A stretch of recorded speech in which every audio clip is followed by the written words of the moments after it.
So the Daily Beast ran one of the dumbest hit pieces of this election season yet, and it's on Tulsi Gabbard. They say Tulsi Gabbard's campaign is being boosted by Putin apologists. The Hawaii congresswoman is quickly becoming the top candidate for Democrats who think the Russian leader is misunderstood. Now, right up front, let me pose a question to you. Do you think that that's something that she said or would say, or is that a categorization of what the writer thinks she would say? Which is it? If you ask Tulsi Gabbard, hey, Tulsi, would you agree with the following? Vladimir Putin is misunderstood. Would Tulsi say, yes, that's a fair summary of my views? Or would she say, no, I wouldn't quite put it like that. Let me tell you exactly what I believe. And then she'd give you an actual nuanced and detailed answer. I know the answer to that question. I think you know the answer to that question. But nonetheless, this mainstream media outlet decided to do a hatchet job and a hacky hit piece where they strawman Tulsi, which is clear. But then also, you'll see how flimsy the overall argument is. It's kind of embarrassing. In fact, it's really embarrassing. So they continue. Hawaii Representative Tulsi Gabbard's campaign for the Democratic presidential nomination is being underwritten by some of the nation's leading Russophiles, weird word. Donors to her campaign in the first quarter of the year included Stephen F. Cohen, a Russian studies professor at New York University, and prominent Kremlin sympathizer Sharon Tennyson, a vocal Putin supporter who nonetheless found herself detained by Russian authorities in 2016, and an employee of the Kremlin-backed broadcaster RT, who appears to have donated under the alias Goofy Grapes. Gabbard is one of her party's more Russia-friendly voices in an era of deep democratic suspicion of the country over its efforts to tip the 2016 election in favor of President Donald Trump. Her financial support from prominent pro-Russian voices in the U.S. is a small portion of the total she's raised, but it still illustrates the degree to which she deviates from her party's mainstream on such a contentious and high-profile issue. Tulsi Gabbard has over 65,000 donors to her campaign. Small-dollar donors, because that's how she raises her money, through small-dollar donations, like politicians should raise their money, because then they wouldn't be corrupt, they'll be representing the people and not special interests. 3 out of 65,000, or more than 65,000 now at this point. They searched through her records to cherry pick a couple where they could make a convoluted argument to try to say, aha, we got you. We got you because a prominent professor who's upfront and straightforward regarding his views, and will tell you to your face his views. He's been on CNN. He's argued about this publicly. Yeah, a professor donated to her campaign. And somebody who is, I guess, a producer at RT donated to her campaign. Okay, this is like next level stupid in terms of the smear. Because I don't know if you guys know this. The late, great Ed Schultz was on RT. Was the late, great Ed Schultz just simply, Putin's puppet and doing Putin's bidding across the board? No. No, not at all. You know who else is on RT currently? Larry King. Is Larry King a Putin puppet? There are a lot of... Tom Hartman was on RT. Like, there are a lot of Lee Camp, good people telling the truth as they see it on RT. And the idea that you could just, like, that in and of itself is an argument. Like, oh, she's a producer on RT. And, this Russian studies professor donated to Tulsi Gabbard. Yeah, it's almost like maybe he knows a thing or two about Russia that you don't. Because you're not Russian studies professors now, are you? Now, do I agree with Stephen Cohen on everything? No, I don't. And sometimes I do think he goes a little too far in his defense of the current Russian government. But having said that, that's irrelevant. Is it like a nefarious thing that he's donated to Tulsi? Not even close. Not even close, man. Not even close. Now, with one point, you can destroy this entire hit piece. You know who Vladimir Putin preferred in the 2012 election? Barack Obama over Mitt Romney. Were there people who donated to Barack Obama's campaign who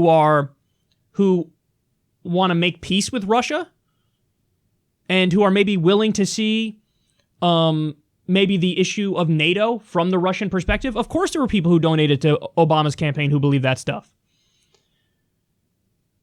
They would never in a million years write a hit piece on Barack Obama because some of his donors, small dollar donors, by the way, because these people were relatively small dollar donors, they would never write a hit piece and argue like, oh my God, he's a puppet of that government. He's a puppet of Vladimir Putin because he wants peace. He's an apologist because he wants peace. No, they wouldn't do that because that was the standard Democratic position up until the 2016 election.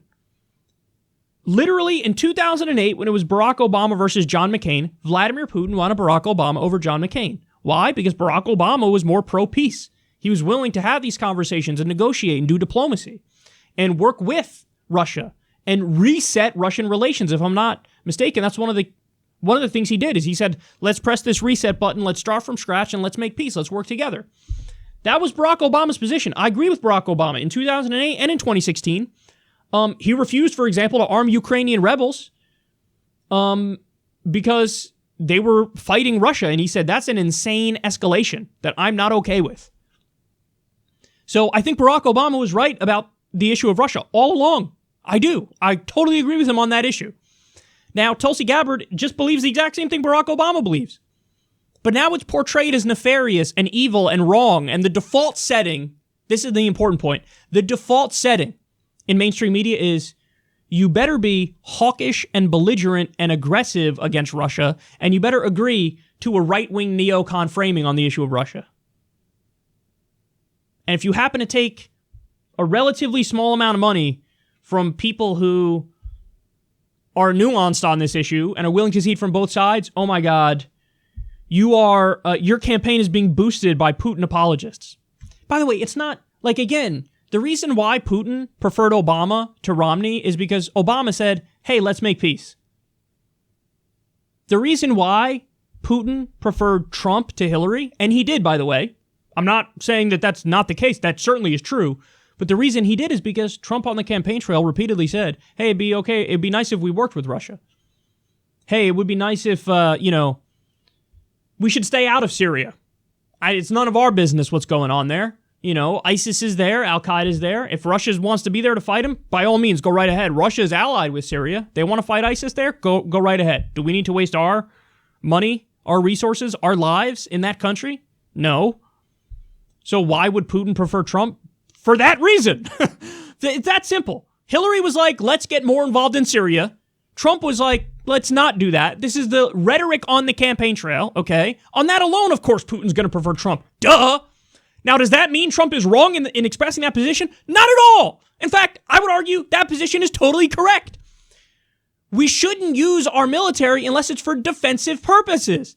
To do illegal and offensive invasions and bombings and keep doing... Why? The American people are not okay with it. It hasn't been approved by Congress. There's no reason to do it. We're not the fucking world police, regardless of what these idiots want you to believe.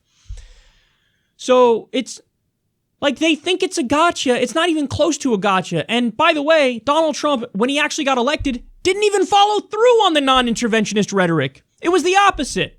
We're permanently militarily occupying Syria. He did arm the Ukrainian rebels in a direct escalation with Russia. There's U.S. warships in the Black Sea, right by Russia's border. There's a NATO buildup on Putin's border. He tried to fucking axe an oil deal that Germany had with Russia and get it so that Germany has a deal with us instead. He's repeatedly been hawkish and aggressive on the issue of Russia. But instead of these idiots in mainstream media saying, whoa, this is getting scary, you're escalating pretty aggressively with another nuclear power, what do? The opposite. They go, you're not escalating enough. Why aren't you being more hawkish? Why aren't you being more aggressive? Oh, you pulled out of the nuclear treaty, which was, something that was overwhelmingly positive that happened at the end of the Cold War. Well, you should go further.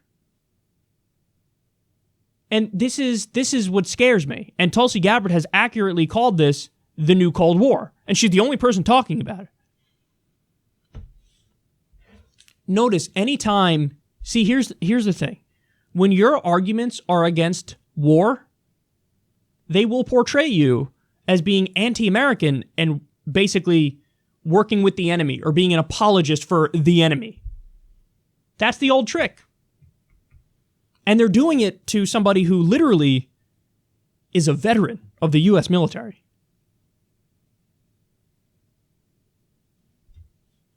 It's almost like the military-industrial complex doesn't want her elected, and the mainstream media is doing the bidding of the military-industrial complex and smearing her every which way to Sunday.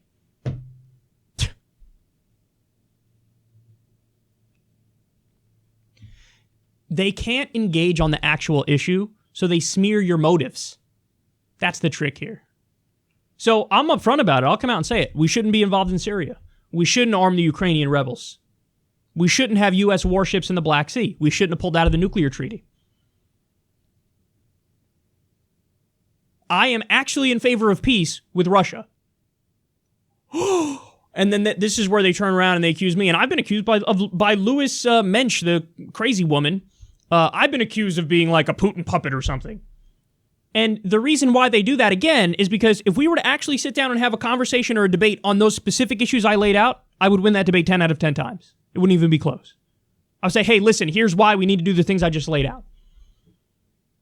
And they can't actually respond on the issue, on the issues. So what do? Smear your motives. Oh, the reason why you're taking those positions that are totally correct, the reason why you're taking them is because of nefarious, evil reasons, and there's a puppet master behind the strings pulling your strings and making you believe these things and say these things. Utter nonsense. Tulsi Gabbard's non-interventionist views came first. And then, yes, many people who are in favor of peace and don't want to escalate with Russia decided, no, I'll donate to her campaign. And again, relatively small dollar donations. This is the dialogue in the country right now.